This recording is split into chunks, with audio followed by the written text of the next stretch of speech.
Live.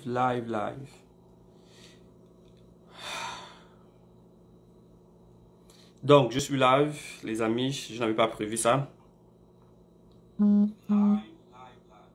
J'ai juste fait, le Seigneur m'a dit de faire le live maintenant.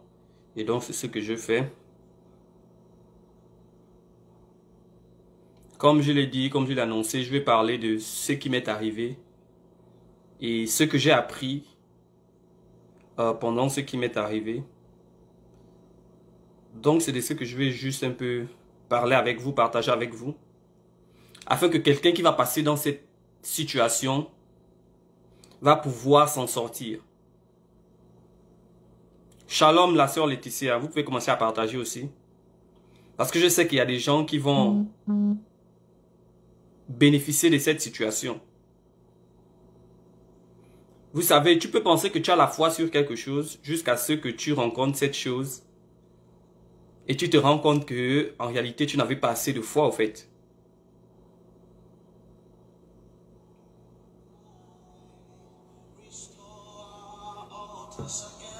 Donc, qu'est-ce qui s'est passé? Je vais vous raconter un peu ce que j'ai expérimenté. C'est vrai que je ne vais pas rentrer dans tous les détails parce que je pense que ce n'est pas très important. Je pense que le plus important, c'est de faire passer le message. Et je vais illustrer mon point par des exemples quelconques parce que je n'ai pas envie de dire clairement la situation. Donc, vous avez pu constater, vous avez pu remarquer que ça fait à peu près, on va dire quoi, un mois ou plus que je n'ai pas publié une vidéo, que je n'ai pas partagé la parole de Dieu. Et donc, c'est parce que j'ai subissé certaines situations, certaines pressions. Et Dieu est bon parce que si tu fais attention, quand tu es dans la tribulation, tu peux apprendre quelque chose avec Dieu. Tout dépend de la manière que tu vois la chose. Deux personnes peuvent passer par une même situation, mais l'un sort plus fort et l'autre sort abattu. Pourquoi? Ça dépend de la manière que tu vois la situation. Donc, sans plus tarder, je suis passé par une situation vraiment très forte. Je priais le Seigneur pour une situation favorable. J'ai appliqué pour certaines choses. Et moi, j'ai mis la foi dans la chose en disant, ça va réussir, ça va réussir. Vous savez, on dit que la foi, c'est l'action. On dit que la foi, c'est prier et croire sans avoir vu. Donc, j'ai cru à fond.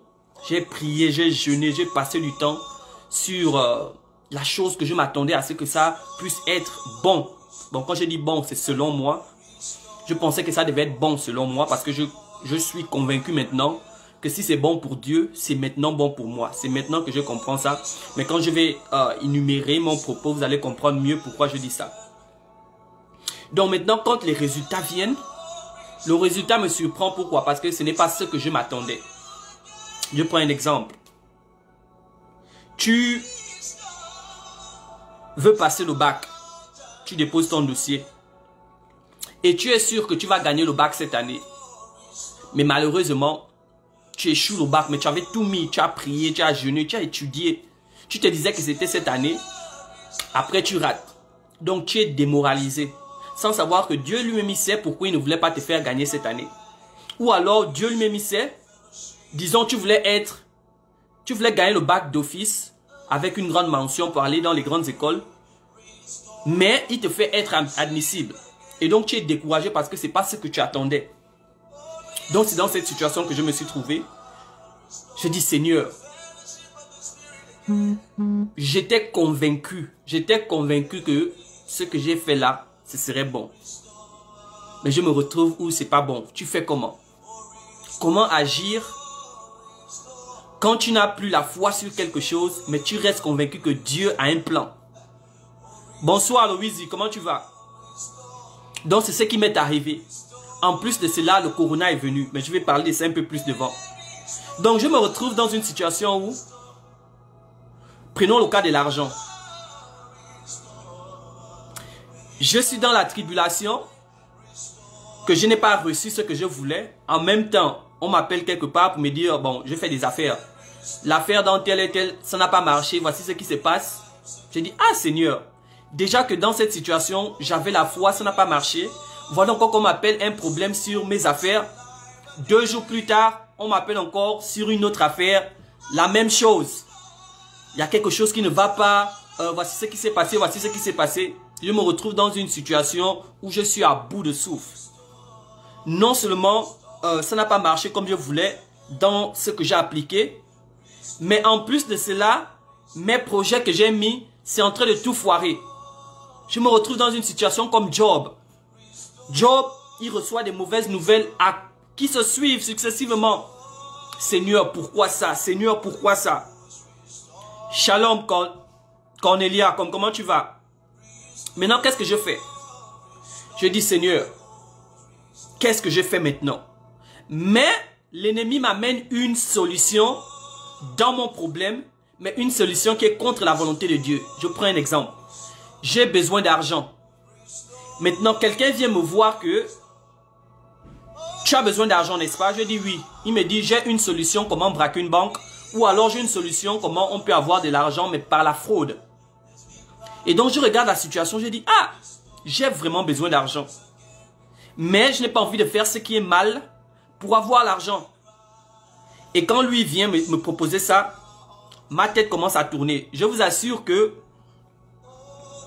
je voulais faire ce qui était mal pour résoudre mon problème. Parce que je me disais, Seigneur, pourquoi tu n'agis pas au moment que je voulais? Est-ce que vous me suivez? Donc, ce qui arrive maintenant, c'est quoi?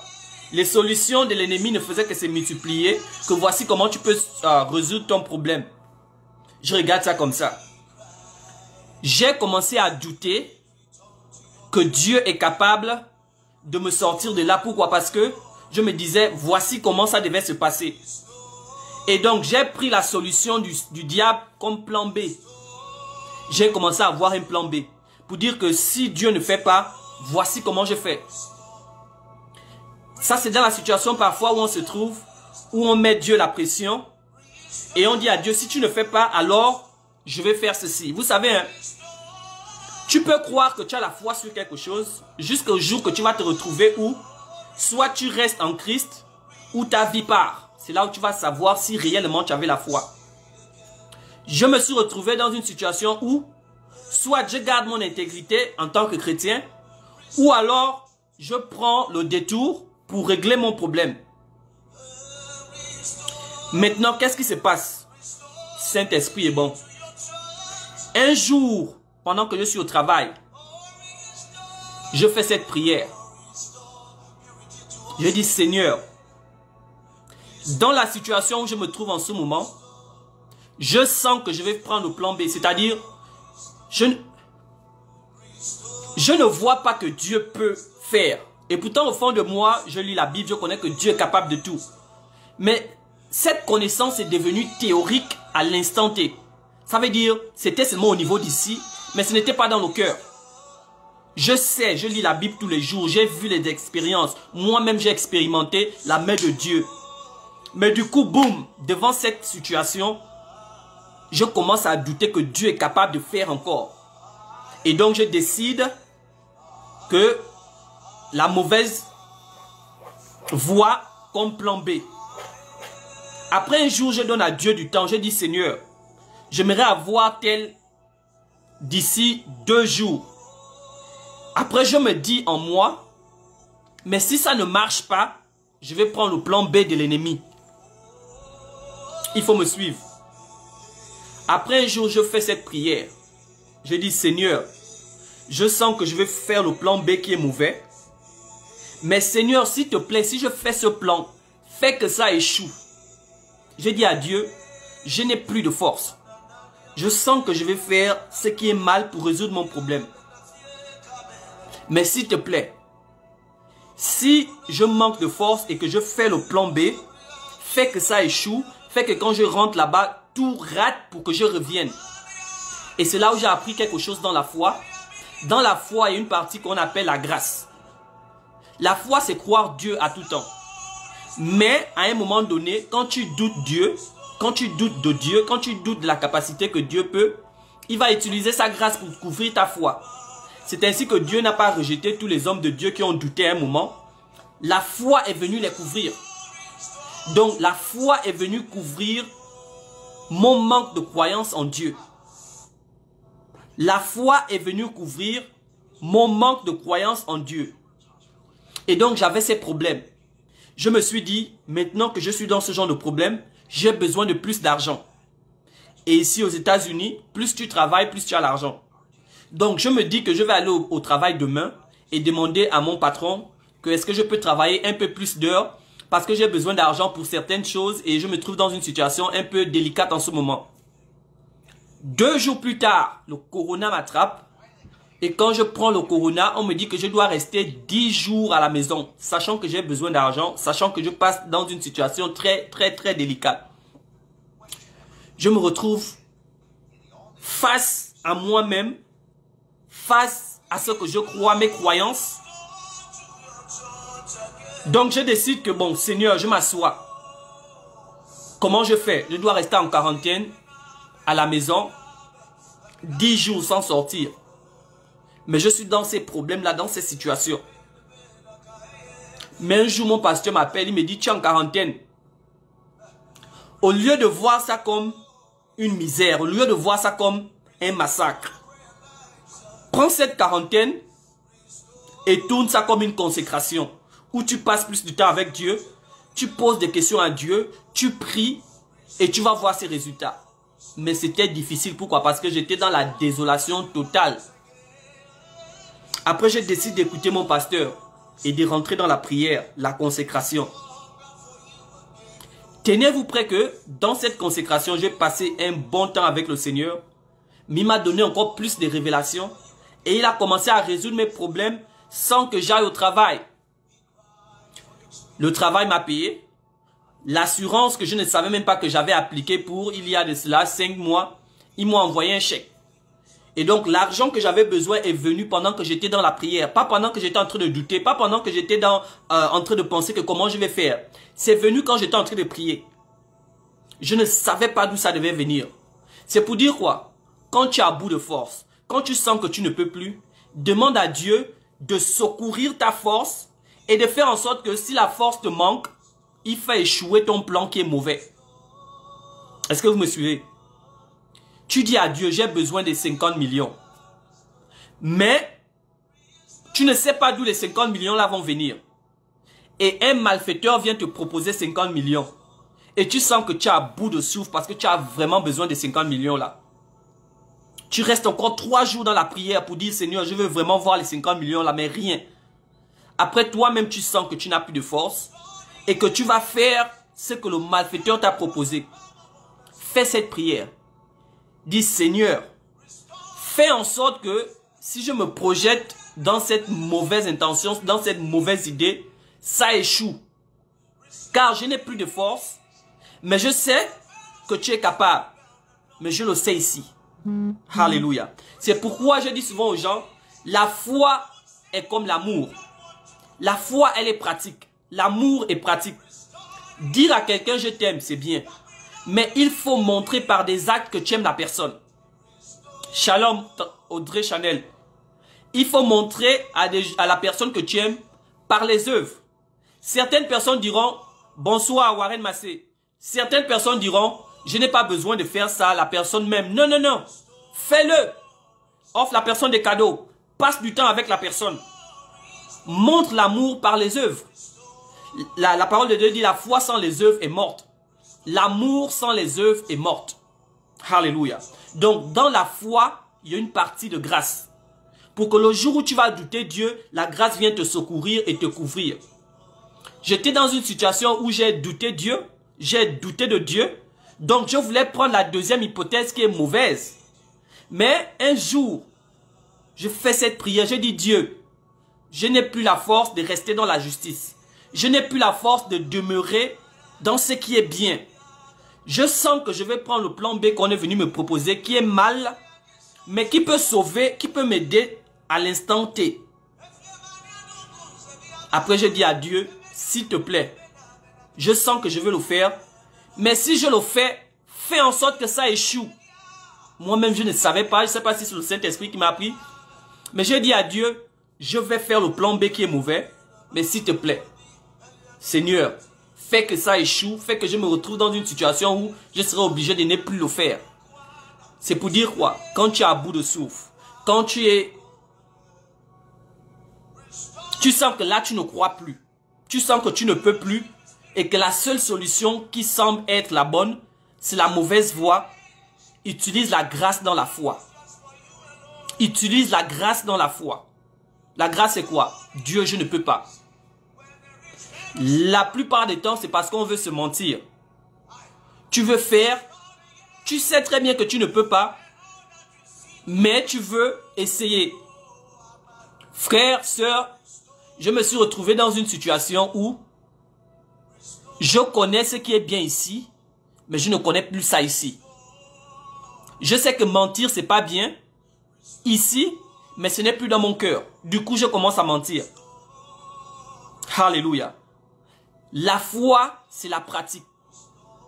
Ne pensez jamais que il y a des choses que vous ne... Voilà pourquoi j'aime l'expression qui dit « ne dis jamais jamais ». Pierre, le grand apôtre Pierre, il dit à Jésus « tout le monde va te laisser sauf moi ». Quand Pierre a dit ça, il avait la foi. Pierre était dans une foi terrible. Mais il ne savait pas qu'un jour, il va se retrouver dans une situation, soit c'est la mort, soit tu restes avec Jésus. Tu vas te retrouver dans une situation où, soit je donne mon corps au patron parce que j'ai les enfants à la maison, soit je manque pour avoir un visa, ou bien je reste dans l'intégrité et c'est possible que je rate. Ne dis jamais, jamais. Ne dis jamais que je suis dans la foi, je connais. Je vous assure que toutes ces choses que je vous parle, je connais Dieu. Je connais Dieu. Je connais ce qui est bien, ce qui est mal. Mais je me suis retrouvé dans cette situation. Je ne veux pas dire que je ne connaissais pas ce qui était mal, mais j'étais incapable de rejeter ce qui était mal à l'instant. Mais dans ma tête, je me suis toujours dit, le jour que ce genre de situation arrive, c'est, oh, vous aussi, non, je ne peux pas faire ça. Non, non, je ne peux pas. Faut même pas tenter, ça ne peut pas, le diable ne peut pas me tenter dans ça, non, non. Mais c'est le jour que tu te retrouves dans cette situation, que tu te rends compte que, oh, donc la foi que je parlais tous les jours, l'action que je parlais tous les jours, la justice que je parlais tous les jours, ce n'est pas si simple. Vous savez, quand tu n'as pas encore été dans une situation, c'est facile de le dire que si je me retrouve dans cette situation, je ne vais pas mentir, je ne vais pas tricher, je ne vais pas faire ça. J'ai aimé ce qu'une personne m'a dit, il n'est pas chrétien, il n'est pas... Bon, il est chrétien, mais pas vraiment. Il m'a dit ceci. Il y a un mauvais côté en nous, chacun de nous, nous tous nous avons un mauvais côté. Mais tant qu'on ne t'a pas encore poussé à bout, tant que tu n'es pas encore dans une situation qui booste vraiment ton mauvais côté, tu ne sauras jamais ce qui est en toi. Je ne vais jamais tuer. Je ne peux jamais faire ça. Non, non, non. Oh, ceux qui tuent là, les meurtriers, comment ils font? Comment tu arrives à mettre le couteau à quelqu'un? Comment? Mon frère, un jour tu vas voir quelqu'un qui rentre dans ta maison. Il tue ton fils. Il tue ta fille. Il tue ta mère.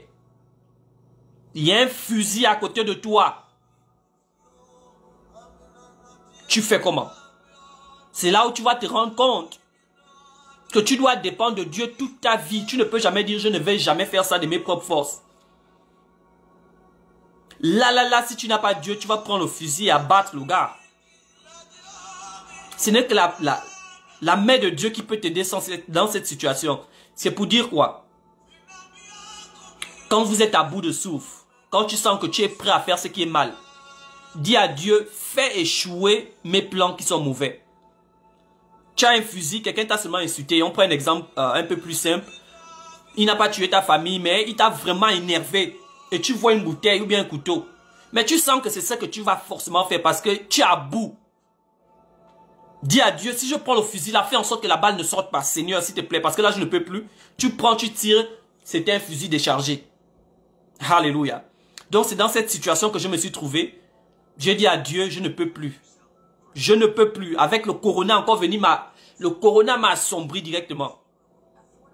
J'avais besoin d'aller au travail. Quand j'ai pris ce corona, j'ai dit, Seigneur, pourquoi?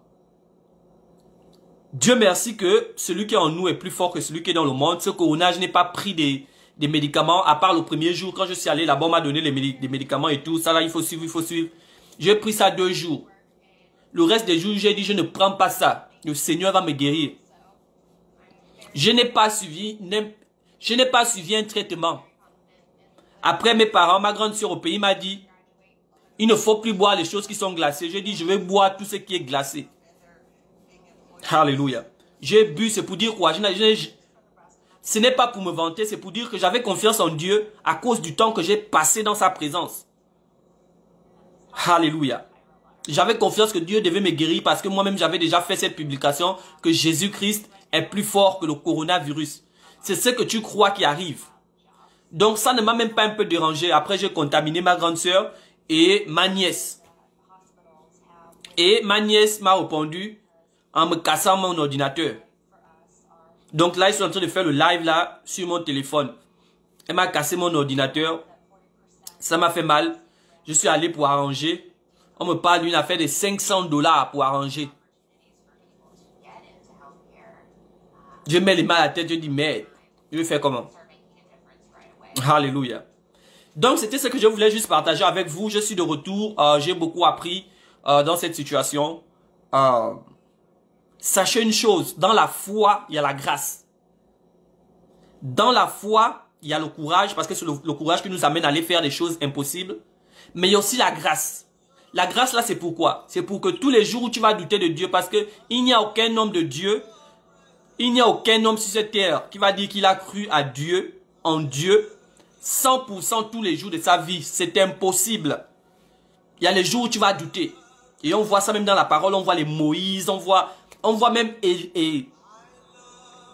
Élie, après avoir battu les prophètes de Baal, il arrive dans une situation où Jézabel dit qu'elle va tuer Élie. Élie commence à trembler. Quelqu'un qui vient de tuer 700 prophètes de Baal. Quelqu'un qui vient de faire descendre le feu du ciel. Quelqu'un qui a arrêté la pluie pendant 3 ans et 6 mois. Mais il se retrouve dans une situation où on veut prendre sa vie.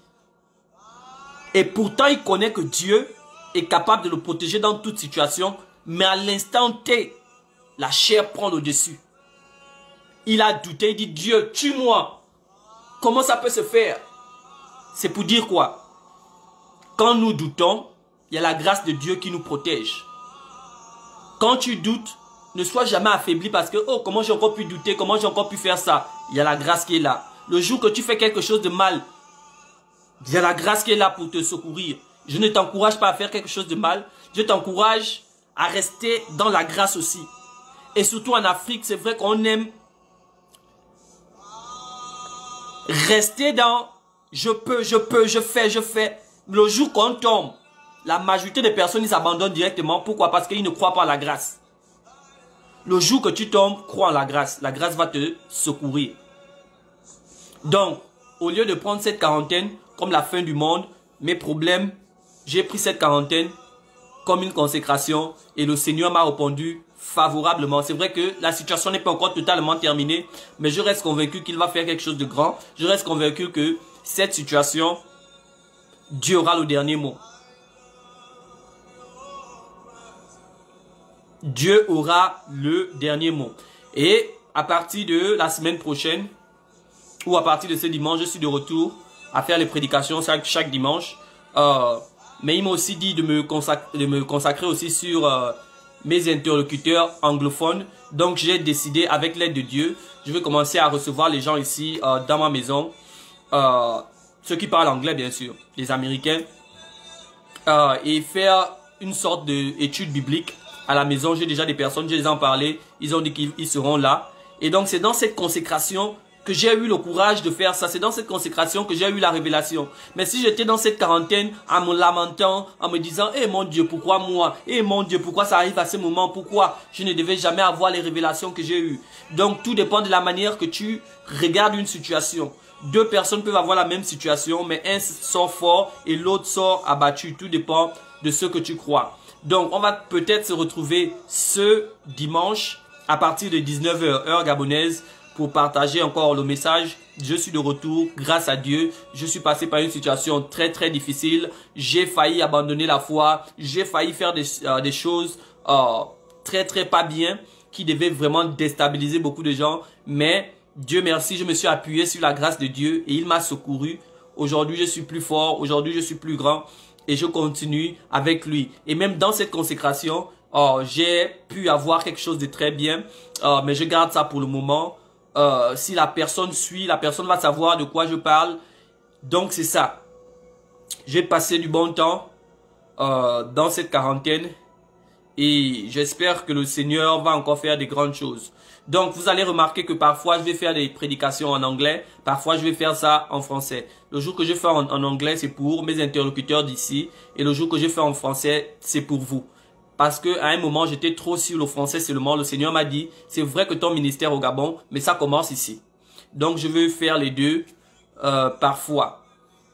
Donc merci à tous, merci à toutes les personnes qui sont là. Merci de vous connecter, merci de partager aussi la vidéo si possible, afin que quelqu'un soit béni et de savoir que la foi c'est l'action, et de savoir que parfois tu vas te retrouver dans une situation où tu n'as plus de force, parfois tu vas te retrouver dans une situation où tu es à bout.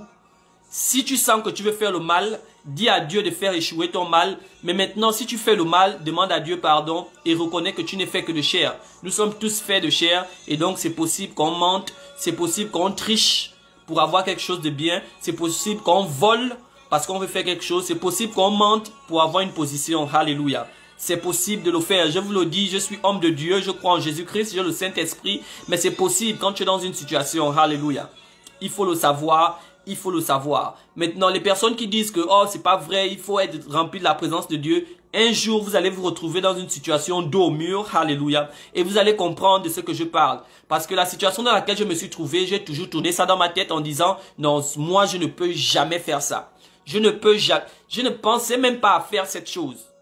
Et je ne l'ai pas faite. Hein. Je ne pensais pas à faire cette chose. Mais quand j'étais à bout, j'ai dit je vais le faire. Ensuite, j'ai fait cette prière. Seigneur, si je décide de le faire, fais échouer. Et c'est là où tout a décanté. C'est là où j'ai vu les solutions se manifester. C'est là où j'ai reçu de l'argent qui sortait de nulle part. C'est là où j'ai reçu encore la foi que c'est toujours encore possible. Malgré que je n'avais plus la foi que c'était possible. C'est dans la prière. Ce n'était pas dans le doute. C'était dans la prière. Un jour, tu seras dans la situation de Pierre. Tu vas nier Jésus. Un jour, tu seras dans la situation d'Élie. Et tu vas douter de Dieu. Un jour, tu seras dans la situation de Job et tu comprendras que la vie chrétienne, c'est l'action. Que ce que les autres font, on est susceptible de faire la même chose. Que Dieu vous bénisse puissamment. On est ensemble. Merci.